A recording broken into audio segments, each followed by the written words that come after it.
তো সেদিনকেই মাস পড়ল।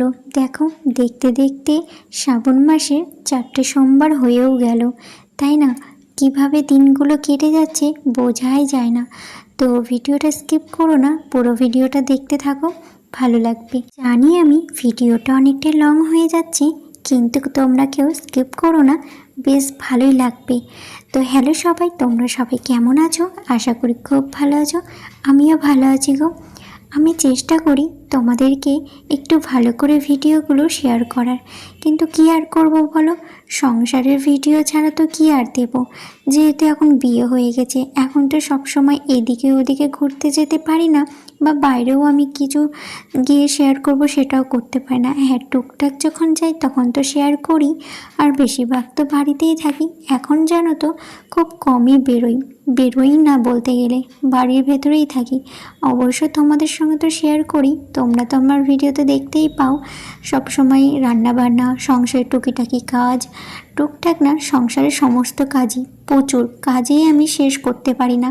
তারপরে তো ভিডিও এডিটিং করা থাকে, এইভাবেই আমার দিনরাত কেটে যাচ্ছে।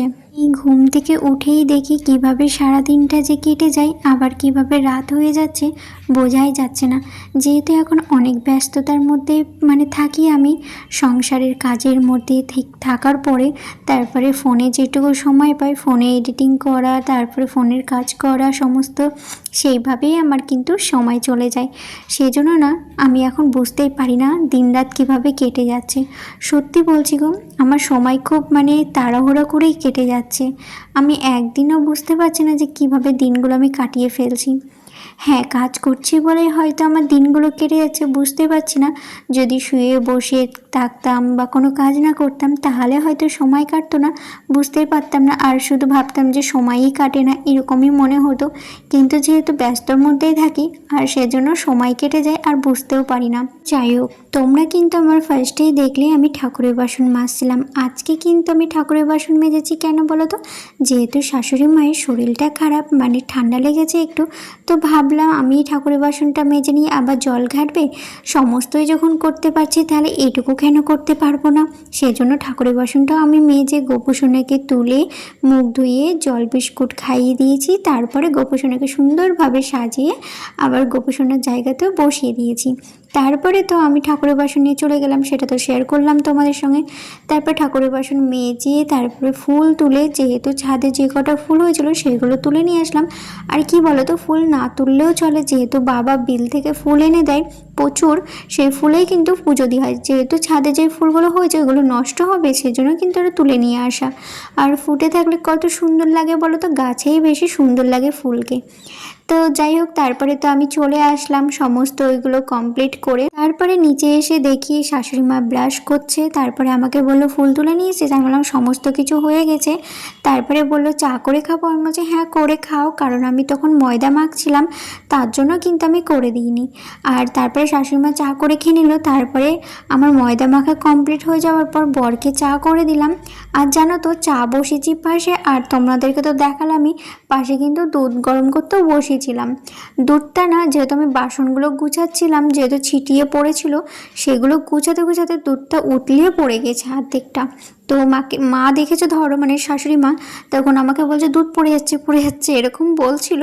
তো আমি বললাম গ্যাসটা অফ করে দাও, তারপরে অফ করে দিল। অফ করার পরে তারপরে তো আমি দুধটাকে রেখে দিলাম। আর এইদিকে কিন্তু আমি কাবলি ছোলার ঘুগনিটাও করে নিলাম, কারণ রাত্রিবেলাতে আমি বরকে জিজ্ঞেস করেছিলাম কি খাবে, মটর ভেজাবো না কাবলি ছোলা আছে সেটা ভেজাবো, ঘুগনি করে দেবো সকালবেলায়।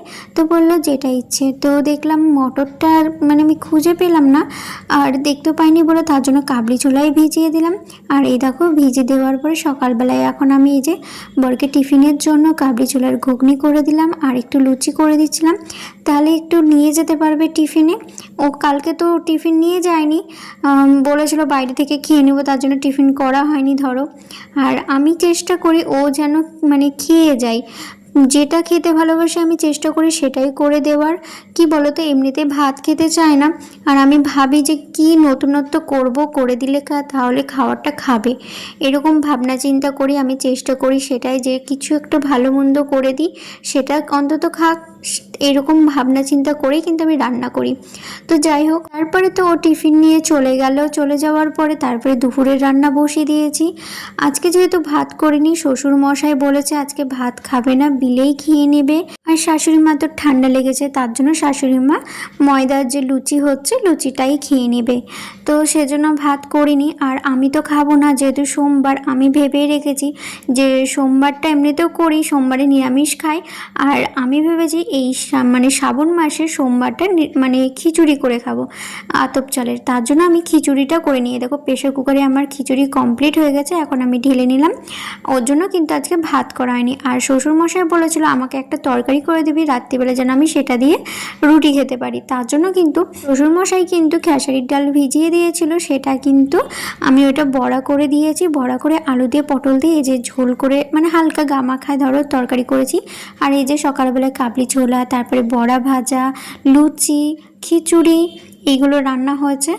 আর তারপরে দেখলাম মেঘ করেছে, প্রচণ্ডই মেঘ করেছে। আমি তাড়াহুড়া করে সমস্ত নিচের কাজ কমপ্লিট করে চলে আসলাম ছাদে। যেহেতু সকালবেলাতে এই জামা কাপড়গুলো সার্ফে কেচেছি, এগুলো যদি এখন তুলে না নিয়ে যায় তাহলে সব ভিজে যাবে। শাশুড়ি মা পুজো দিচ্ছিল, তখন আমাকে একবার বললো ছাদে যাবো। তো আমি বললাম না, আমার সমস্ত কাজ কমপ্লিট হয়ে গেছে, তোমাকে আর যেতে হবে না, আমি গিয়ে তুলে নিয়ে আসছি। তো সেজন্যই ধরো আমি তাড়াহুড়া করে চলে আসলাম। এসে এই দেখো সমস্ত জামা কাপড়গুলো তুলে নিলাম। যদি আর একটু ভালো রোদ হতো তাহলে কিন্তু সবই শুকিয়ে যেত, যেহেতু ভেজা ছিল তার জন্য কিন্তু মেলে দিলাম। মেলে দিয়ে নিচে চলে এসে দেখছি হ্যাঁ ঝমঝমিয়ে চলে আসলো বৃষ্টি। তারপরে তো আমার মাথায় হাত। আমি শুধু ভাবছিলাম যে আজকে পাগলা বাবাই যাব কি করে মন্দিরে পুজো দিতে, সেটাই ভাবনা চিন্তা করতে হতো। তারপরে বললাম বৃষ্টির কাজ করুক, আমি আমার কাজ করি। তারপরে তো আমি ঢুকে গেলাম স্নানে। জানি ভিডিওটা একটু লং হয়ে গেল, তার জন্য কিন্তু পুজোর ভিডিওটা আমি নেক্সট ভিডিওতে নিয়ে আসছি। বাই।